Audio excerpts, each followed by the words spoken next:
Welcome to the Victory Kitchen, the podcast all about American food rationing during World War II. I'm your host, Sarah Creviston Lee, author, historian, and vintage foodie. I'll be exploring the logistics of food rationing, featuring wartime cookbooks and recipes, and highlighting real home front experiences. We're going to be learning exactly what our grandmothers had to do to get their food to fight for victory. Hello, and welcome to another episode of the Victory Kitchen. This episode is number 21. This is another installment in this little series, taking a deeper look at agriculture and its relationship with rationing on the American home front. Now, there's a very special group of people that I had never studied before, and I'd never heard about them before in this aspect of agriculture and wartime rationing. And I have just been blown away in my research about them. And without these people, the home front food situation would have looked very different. The food for our troops would have looked very different. And that, of course, in turn would have affected our allies. So who were these people? These people were the veterinarians and also the Army Veterinary Corps. So we are going to be looking at these two amazing groups of people and how they helped protect our food on the home front and for our troops. And later on in the episode, we are actually going to have a very special guest joining us to talk more in depth about the Army Veterinary Corps. But first up, we are going to talk about the civilian veterinarians. There is a wonderful resource called the Journal of the American Veterinary Medical Association, and their issues from wartime, especially 1942 to 1943, have some amazing ads from the Allied Laboratories Incorporated. And they had this series called What the Veterinary Profession Means to Mankind. And these are very heavy propaganda ads, but they're fantastic. And so I will actually be reading from quite a few of these just because I think they explain very well what the veterinarians were doing for the civilian public and also for the war effort.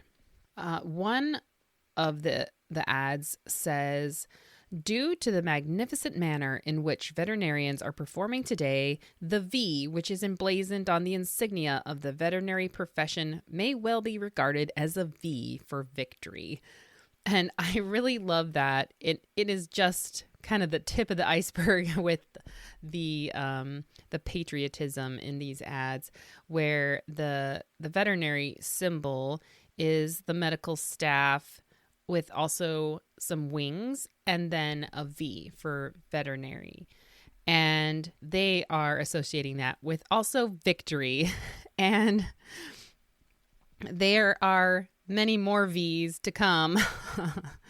There's also a phrase I've seen where they say that veterinarians are vital for victory. And so they just love their alliterations, as we've explored in previous episodes. They just love those V's. So this is just one example. But all joking aside, the veterinarian's role in agriculture really was vital during World War II. And these ads really laid that out. They explain very well what veterinarians were doing. In another ad, they say, "Japan knows what America must realize, that a country's sources of nutrition constitute its first line of defense. In America, meat, eggs, and milk stand first among the energy sources on which civilians and soldiers alike rely. Anything which reduces their volume imperils our chances of victory. Therefore, any agency which protects our country's livestock is a mighty bulwark of national defense.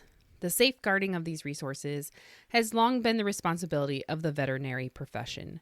Through education in livestock sanitation and research into the cause and control of animal diseases, even more than by the treatment of stricken animals, our country's veterinarians have made America the safest place in the world in which to raise livestock, and they are pledged to keep it so." So this is talking about how important the role of veterinarians is in protecting livestock and the food of a country, especially when they are at war. And a phrase comes to mind: an army marches on its stomach. If an army doesn't have food, it does not march. So protecting the food of the army is essential.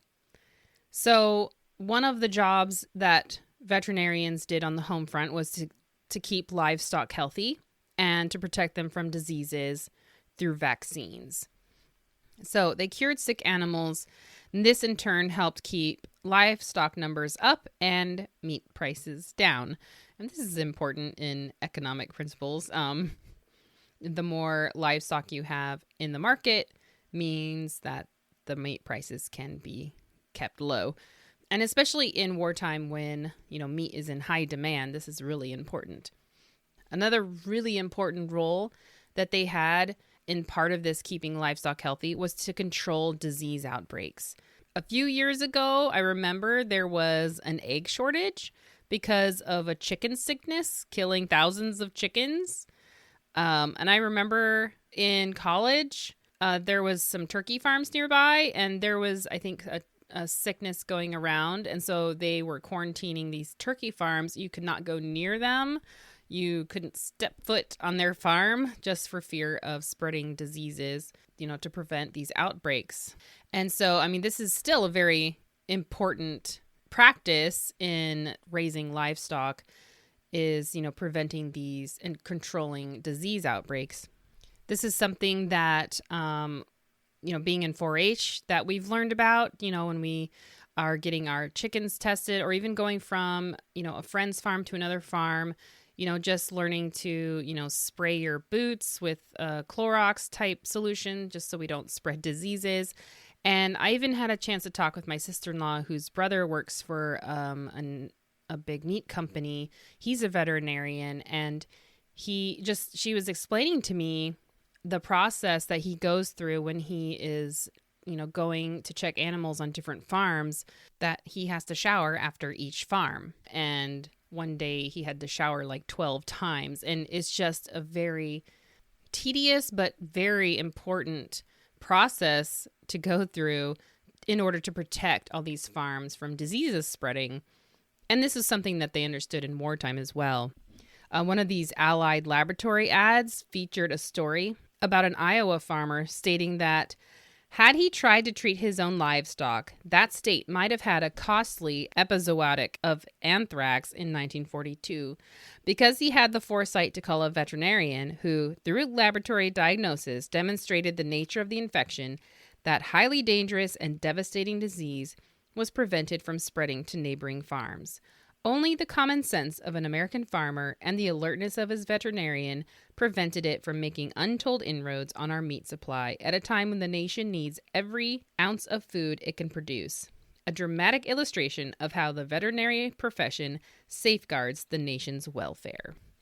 I think this story is an excellent example of what they were doing during wartime. And I really like what they say about the insight of this farmer, about how he realized, this is not something I can do by myself. Like, I need my vet, and the vet's insight, like, okay, I need to check this out, check out this disease, and realizing what it was and taking care of it in the proper way, because a dangerous disease like that can spread quickly and it can really damage the food supply. And when your country's at war, that is the last thing you want. It was stories like this that made me realize like how much that I didn't know about agriculture. There's so many aspects of agriculture that I'm still learning about, and I was just really excited to learn about these veterinarians. So, super cool story. In another one of these Allied Laboratories ads, it talks about keeping animals healthy. It says, asserting that keep them healthy as applied to livestock is as vital to winning the war as keep them flying. The Department of Agriculture's 1942 yearbook states, few persons not engaged in the livestock business realize the number, variety, and seriousness of the diseases and parasites that attack domestic animals or the care and skill necessary to keep them healthy. Few except those acquainted with public health problems realize how closely many animal diseases are associated with similar or identical diseases in human beings. There is some satisfaction in knowing that the United States is widely regarded as the safest country in the world in which to conduct stock raising. We have a well-developed veterinary service, and with the protection of quarantines and other safeguards, the United States is free from several animal diseases that cause great losses abroad. In war, as in peace, the veterinarian is vital to national welfare. I love these patriotic things that they add in here, especially at the end, reminding people what the veterinarian is doing for the nation. And I think they bring up an interesting point in this one as well, that there are quite a few animal diseases that are closely related, if not identical, to human diseases, and how important it was that those were really kept in check, because the last thing you want is a different kind of pandemic or epidemic on your hands in wartime. That's the last thing you want. I'd also like to add that veterinarians were working hard during this time to also help our allies. There was one story of a veterinarian that flew through a blizzard, clutching a vial of a live vaccine to keep it warm in order to vaccinate British cows against the ravages of brucellosis. And that was in order to protect our allies' food supply. You know, diseases did not stand still for wartime, that's for sure. And it's really cool to know that veterinarians, were helping each other to help out the British and to protect their food supply. And their situation was far more dire than ours. Okay, so moving on from diseases, what another job that veterinarians had was to inspect animals for shipment for disease. Ordinarily, only healthy animals were shipped on common carriers, like on cattle cars for trains. But there were special permits that allowed diseased cattle to be shipped for slaughter. And a veterinarian inspector put a placard on the car demanding that it be cleaned and disinfected when they were unloaded. And then another veterinarian at the receiving end enforced strict obedience to this order. Another job that they had was more sanitation awareness at farms. So just, outreach and education for farmers to make sure that they knew about cleanliness and keeping their animals healthy in that way. They also helped by inspecting meat processing and packing facilities to ensure they were up to government standards. And I do believe this also included dairy as well. So inspecting those dairy bottling plants to make sure that the food was safe for human consumption and that the facilities were clean and maintaining those government standards that were in place for very good reasons. And this was very important because it was protecting the nation's food supply at a time when everyone needed to be healthy and hardworking at the war plants and at whatever war jobs they were doing. They also oversaw increasing animal and egg production to meet government demand. And we've talked about this in some past episodes about just how much more the government was demanding of farmers to increase, dairy milk production and also egg production and meat production. So all of those things needed to be more. And veterinarians helped farmers to do that. And they helped farmers in ways like addressing issues like overcrowding and helping them with maintaining like healthy living conditions for animals so that increasing flock and herd sizes were doable. Veterinarians also served on U.S. Army procurement boards. So they kind of acted as consultants for the Army. And in one of these lovely Allied Laboratory ads, they kind of give a vague description of what this means. They say almost daily, veterinary officials in key positions furnish the War Production Board, the Army, the Tariff Commission, and other federal agencies with information of strategic value. I'm not sure what that means. Among other things, they have assisted not only in the allocation of crude supplies and finished products, but in the allotment of precious shipping space for vital materials entering or leaving our ports. This reemphasizes the fact that in its trained veterinary personnel, America has a vast fund of specialized knowledge not duplicated by the resources of any other group. So, kind of vague, but I do like that they point out that veterinarians had a very special skill set and they were very valued in those skills. And I like that they kind of at least spell out like some of the organizations that they were working with. So it wasn't just on farms with farmers, but it was with other agencies like the Army, the Tariff Commission, and other federal agencies, whatever those were. I'm sure if we did some deeper research, we could find out what these were. And one final quote from our dear Allied Laboratories.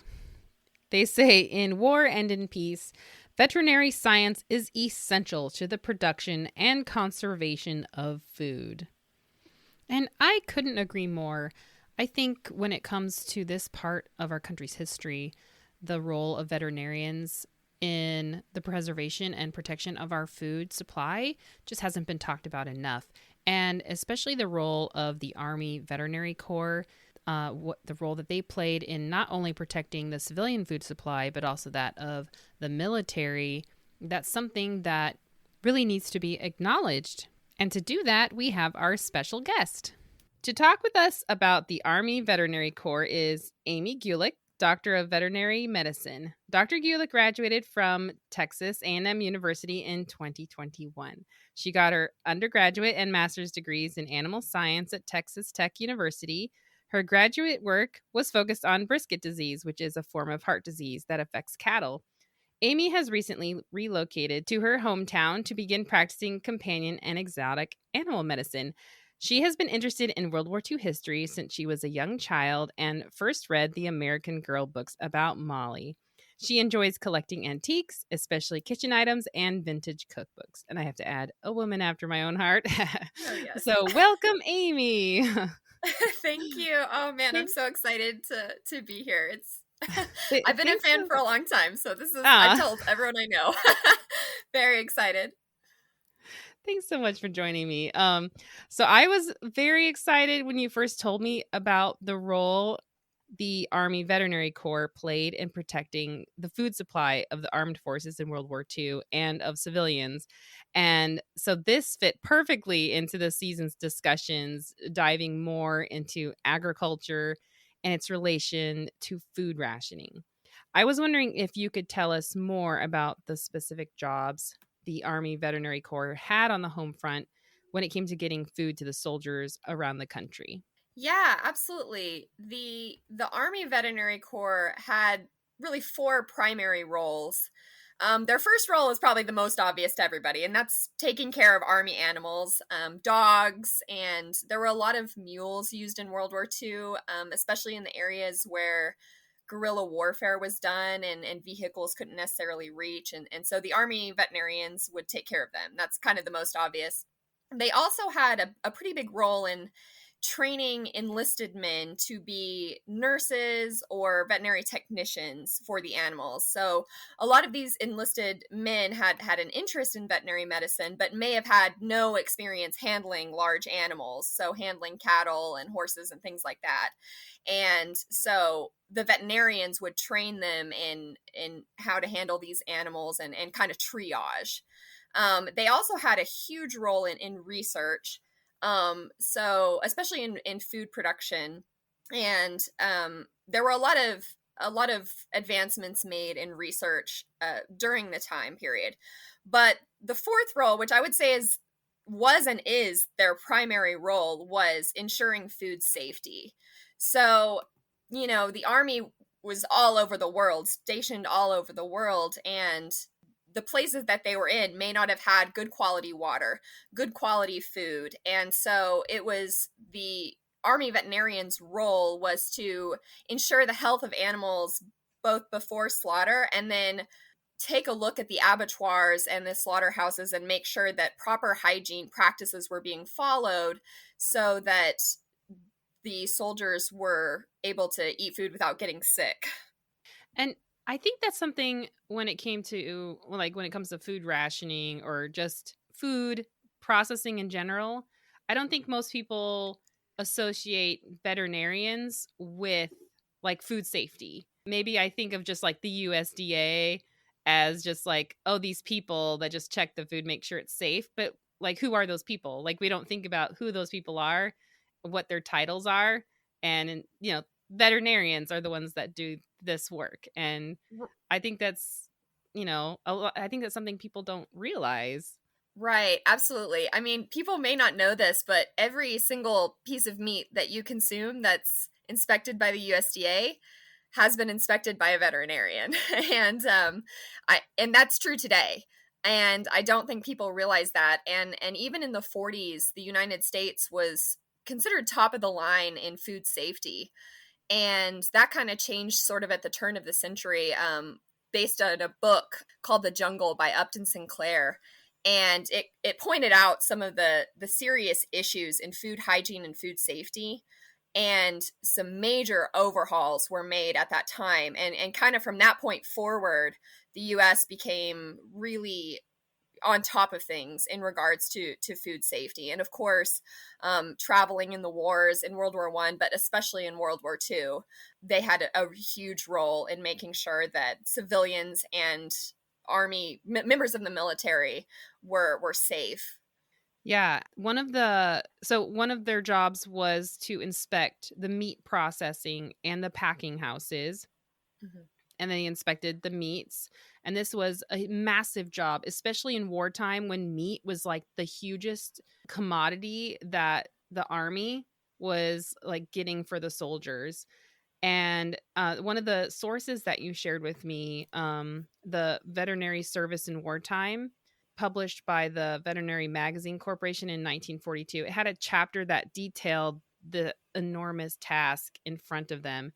So in 1942, it was estimated the Army would need 6 billion pounds of meat, and for Lend-Lease agreements with the addition of the civilian population's needs.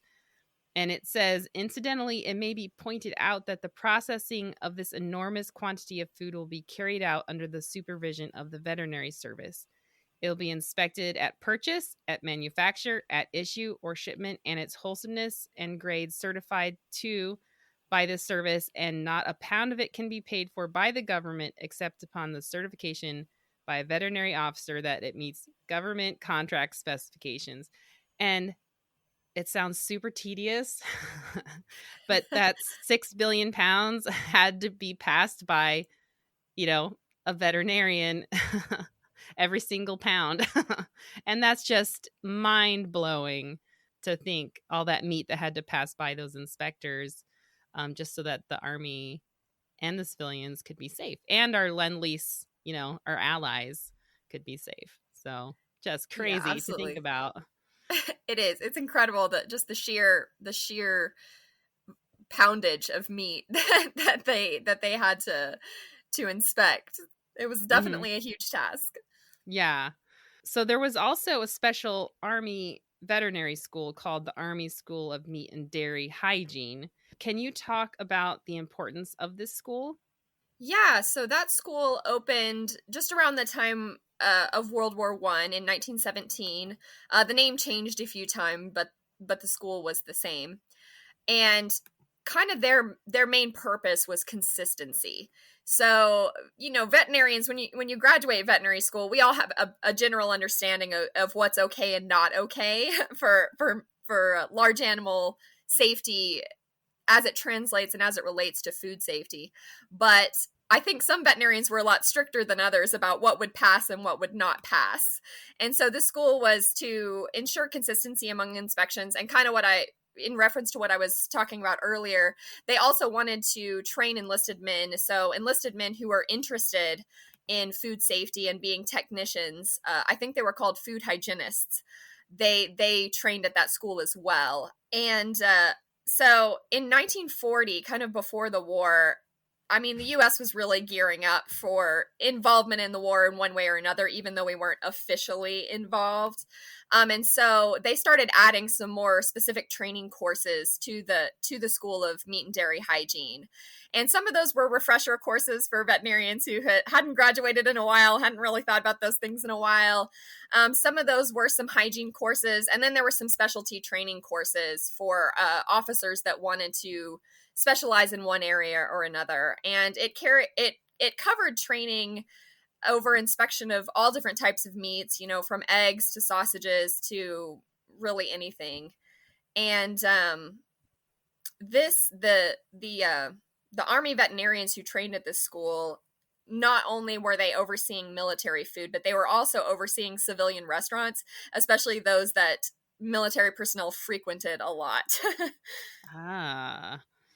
That's so interesting. I hadn't thought about that aspect, because when they were stateside, they were eating at the local restaurants. Right. Probably on a Saturday night with their sweetheart, they'd go have a nice meal out. And so I think the Army veterinarians wanted to make sure that food was safe and nobody would be out of commission come Monday morning. Exactly. Oh, that's so interesting. So this has more to do with the Army Veterinary Corps overseas during the war, but there are a lot of interesting stories about them procuring safe food for the Army out in the field. I was wondering if you could tell us about any that have stood out to you. Yeah, there was a really interesting story, I think, really an anecdote about an entrepreneur in Cairo.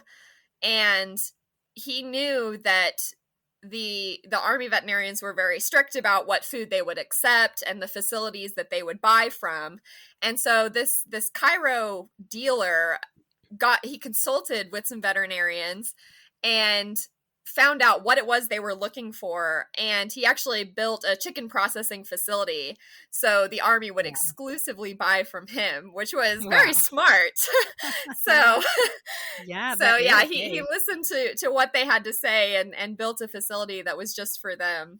There's also a really great, and I really haven't been able to find out too much about her life. I really tried to dig deep, but it's tough in the days before social media. It's hard sometimes to find out about people. But the first woman commissioned to the Army Veterinary Corps was commissioned in 1945 and was Captain Thaïs Detienne.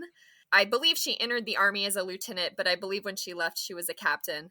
And she actually came from a small animal background, and she got involved in her time with the Army Veterinary Corps. She got involved with the research side of things, and she worked on dehydrated food products, and she helped develop some dehydrated egg products, which is great for soldiers out in the field because they don't always have access to fresh foods or fresh eggs. And so that research, I think, really helped a lot of people. And so she came from small animals, came to the Army, worked in food safety, and when she left the Army, she worked in small animal medicine for the rest of her career. Oh, that's such a cool story. Yes. Girl power. Yeah. Gotta love those dehydrated eggs. I wonder if her work contributed to any of the dehydrated eggs we have today that people take on like campouts and stuff. Because people still use stuff. I'm sure it has. Yeah. Yeah, I'm sure it has. There was so much of a growth in technology and science during the war. And I think it probably has impacted us in a lot of ways that we may not realize even today. Yeah. That's so cool. I was wondering if you had any final thoughts about the work of the Army Veterinary Corps and the importance of their role in World War II. Absolutely. I think one of the most interesting things to me about the Army Veterinary Corps during World War II was that, in my opinion, it was the greatest period of growth that the Army Veterinary Corps has ever seen. So Army vets go back all the way to the Revolutionary War. And there's a letter from George Washington to one of his colleagues writing about, hey, we need to get someone out here to take care of these horses' feet, because there was horses coming up lame. And so they needed to put people in the army during the Revolutionary War to take care of these horses, because that was their vehicles. And in the Civil War, they made some advancements, and they're like, okay, we're gonna get people to take care of these animals in the field. And so they commissioned men who were intelligent but had no real science training or experience with animals. And there was actually a huge outbreak of glanders, which is a really bad disease that affects horses in the Civil War. It cost a huge amount of money and horse lives. And I think after that point, they realized, okay, that's not enough either. Like, we need to actually make a group of people who are actually trained in this area and have the specialty to be able to carry out these tasks. So during World War I, that's when the Army Veterinary Corps started to really get some steam and get some momentum behind it. And then come World War II, they really realized how important food safety was and how important it was to keep these soldiers going in the field. And, to keep them going, you got to have food, and you got to have safe food. And I think there was so much growth, not only in the numbers of veterinarians who worked for the Army, but in the research that they did and the work that they did to keep soldiers and civilians safe. And so I think that's probably the most interesting thing to me. And in the flagship journal of veterinary medicine, which is the Journal of the American Veterinary Medical Association, JAVMA, there was a really great quote that I love. And this was right before Pearl Harbor, so we still weren't officially involved in the war. But it said, "The health and stamina of our people depend on the supply of these foods in amounts seldom realized. It is the duty of our profession to protect this supply by assuring its sanitary preparation for the market and by controlling those diseases threatening its existence, in which many instances are transmissible to human beings." So when you think about tuberculosis and many diseases that can be transmitted from animals to people, we call those zoonotic diseases. The Army veterinarians were crucial, not only in ensuring the safety of the food, but the safety of the people. So I really think they made so many great strides in World War II, and I find it very inspiring. Yeah, I am so glad that we've been able to talk about this, because I think just the role of veterinarians, like you said, from the Revolutionary War and forward, and not just in working with animals, but in protecting our food supply. It's just, I think their work is really underappreciated in history. Like, historians just don't talk about it. Like, why not? Right. No one ever gives love to the veterinarians. No, and they should. I think you hear like those heartwarming stories, like there's like the war horse story or about those war dogs. Like, you hear those really heart touching stories, but then you don't hear about these other things, especially in regards to our food. And that's why I was just so thrilled to have you come as a guest, because we just needed to talk about this aspect of food that's kind of hidden, like that we don't think about. And this has just been such a pleasure to talk about. Just really exciting. And I hope, and I'm sure our listeners will have been excited to learn about this too. So thank you. Oh, thank you. I've been thrilled to be here. It's been so much fun.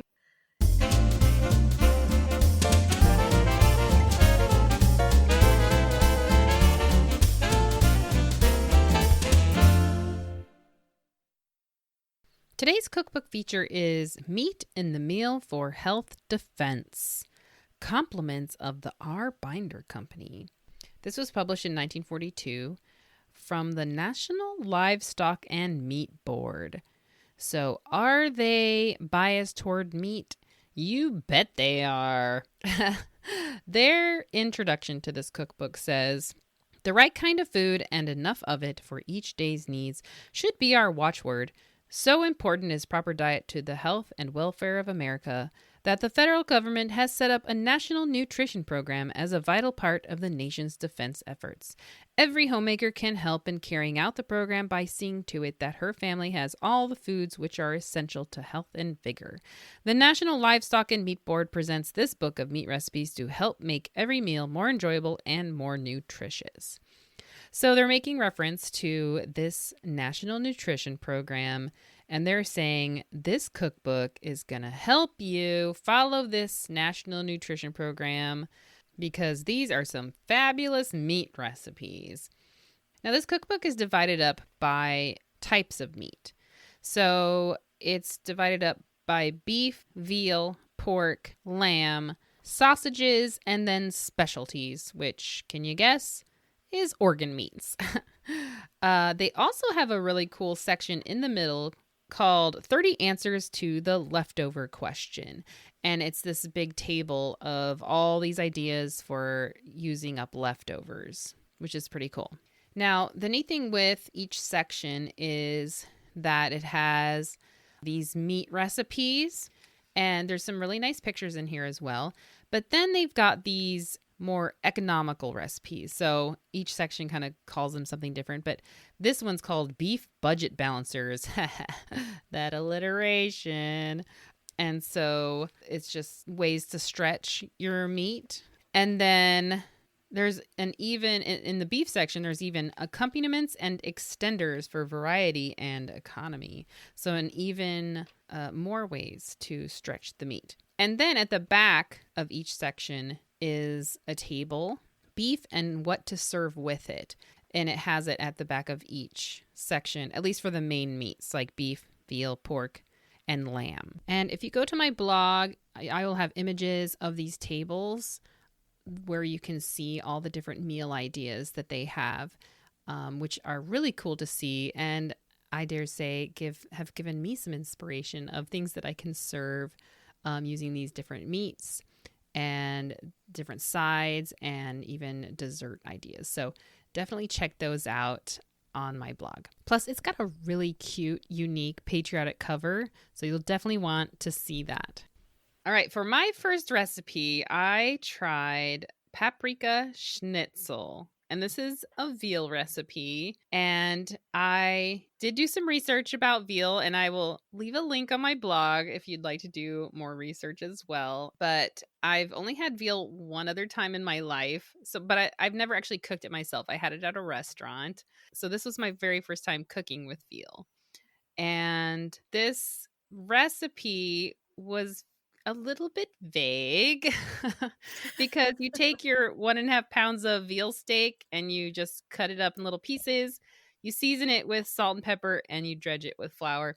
And then you cook it in some lard. I just used some oil I had on hand. And then you're supposed to add paprika until it's red. Like, what does that mean? How much paprika is that? So I added a lot because I don't know. It's bright red. Yeah, it was spicy. Then you add 3 sliced onions and you fry those until they're transparent. Okay, no. See, and this is where I also misinterpreted the recipe. I don't know what was up with me this day, but I just cooked the veal with the onions and then I thought I was done. No. That's not it at all. You're just supposed to dredge the meat with flour and then set it aside. You don't even add the paprika to the meat.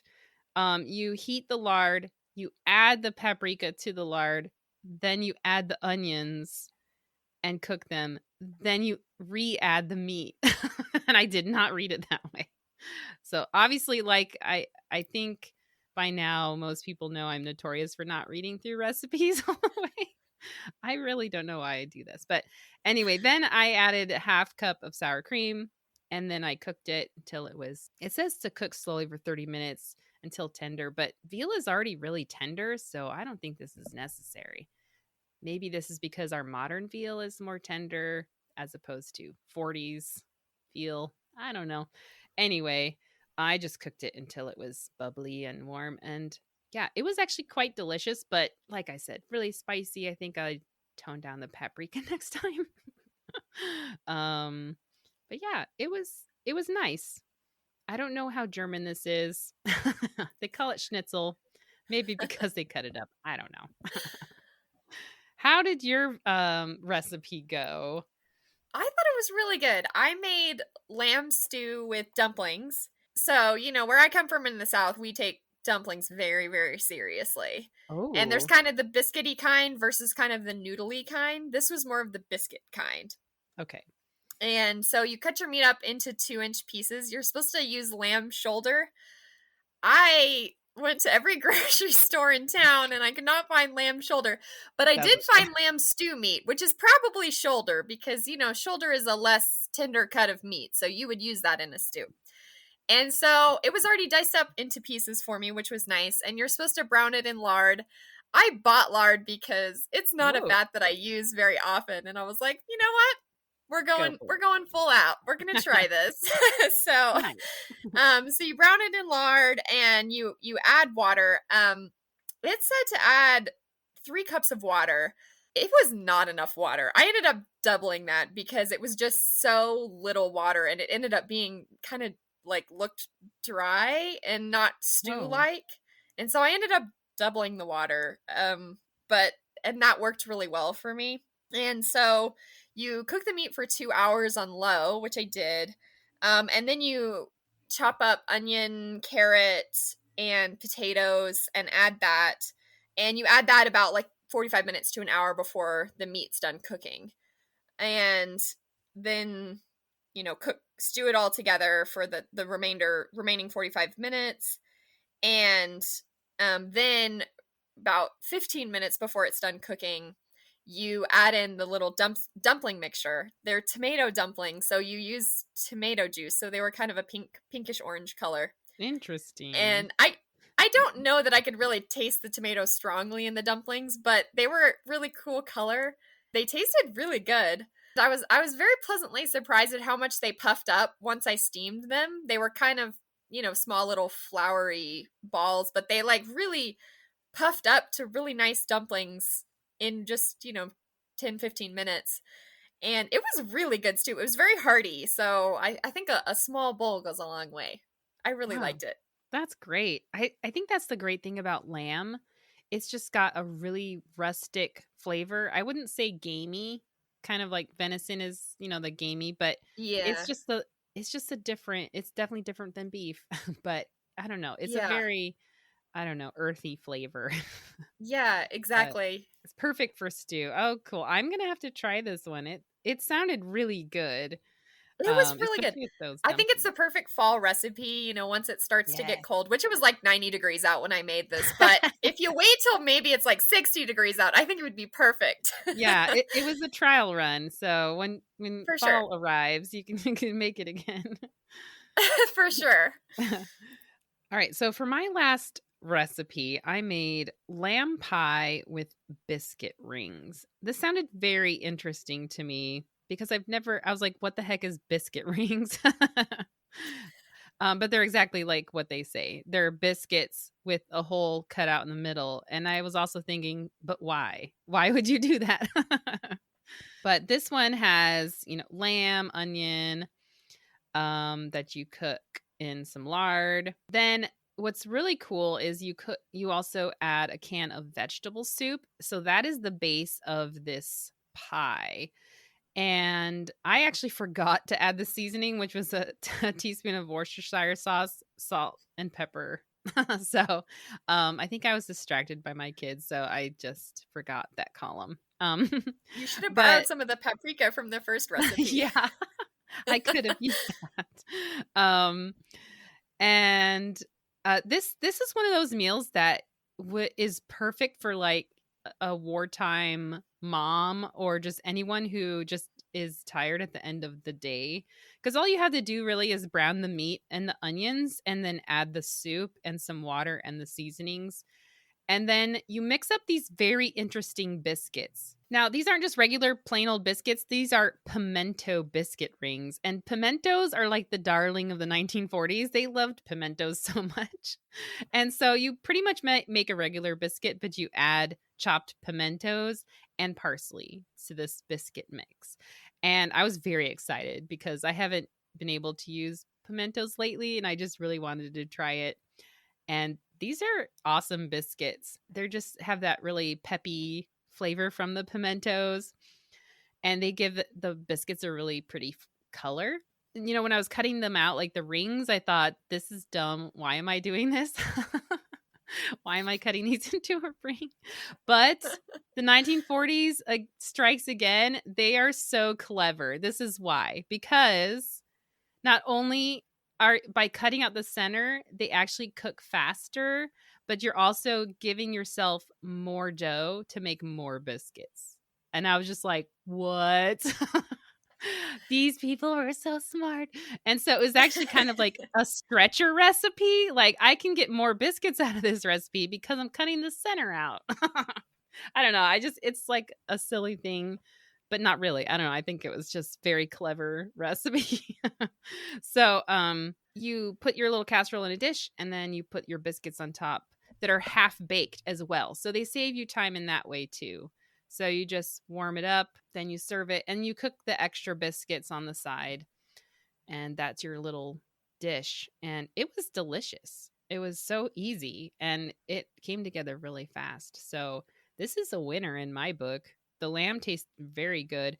Although the only downside to this recipe is it sometimes is hard to find a can of just plain vegetable soup. They tend to come with alphabet letters.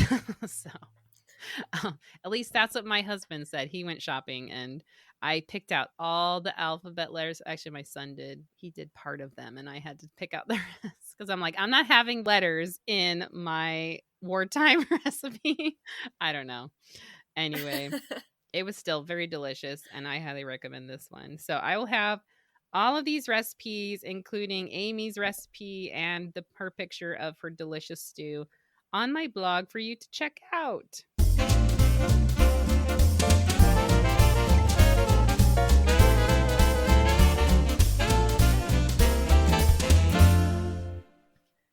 For today's story highlight, Amy is going to be sharing a story about her grandmother during the war that involved animals. So my grandmother just passed away this past May, the day that I graduated veterinary school. So I think this is a really fine opportunity to get to share a little bit of her with all of you and help her memories live on. She was born in 1932, so she was still a kid during the war. Her brother was in the Navy. Her older brother was in the Navy, and she has memories of going around the oil fields and collecting up rubber to save that and ration that. And my grandma was a lifelong animal lover. Wonder where I got it. And her family they lived out in the country. They would grow their own animals for their food. And my grandma would go around and name all of the animals, and she'd get so attached, and then she'd kind of just tell the stories to her family about them and get all of her family attached. And she ended up being banned from the barn and being banned from naming the animals at the very least, because they got so attached that they're like, we can't eat this animal. So she got banned from naming any further animals after that because they had to have meat for the family. It's like Charlotte's Web. Exactly. I know.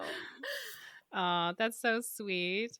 Well, I am sorry that you lost your grandmother, but I think it's really a great opportunity. You can remember her in this way. And thank you so much for sharing that story with us. Absolutely. Absolutely. I'm happy to do it. Well, that's it for today's episode. If you or your family have American Homefront stories that you'd like to share, I would love to be able to share them on my podcast. To share your story, go to victorykitchenpodcast.com and click on Share a Homefront Story. We have lots of fun on Instagram, so come on over and give me a follow there. My handle is Victory Kitchen Podcast, and I would love your support, which helps keep this podcast going. To do so, go to anchor.fm/Victory Kitchen Podcast and click on support. Thanks so much for listening, and I'll talk to you next time. Bye.